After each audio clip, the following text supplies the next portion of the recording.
কে বন্ধু তুই সিগারেট খাস? হ্যাঁ বন্ধু, এই যে সিগারেট খাই। দিনে কয়টা সিগারেট খাস? দিনে 10 টাকাই। 10টা সিগারেট? একটা সিগারেটের দাম কত? এই তো একটা সিগারেটের দাম বেশি না, 10 টাকা মাত্র।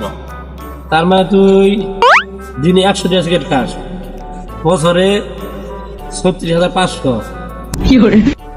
হ্যাঁ তাই তো খাই। আচ্ছা তুই সিগারেট কয় বছর ধরে খাস? এই তো 15 বছর ধরে খাই। তার মানে তুই 15 বছরে 36,500 টাকা হলে 5,37,500 টাকা সিগারেট খেতে। হইতে পারে, হিসাব নাই।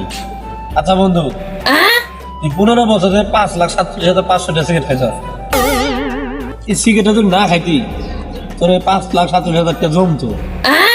আর তুই এই যে আমি যে R15 গাড়ি নামছে, এটা R15 গাড়ি লেবার কি ভুল না করছ? তুই সিগারেট খাস? না আমি সিগারেট খাই না, আমি পান খাই। তুই সিগারেট খাস না, তাহলে তোর গাড়ি কই? জ্ঞান দিতে আস না।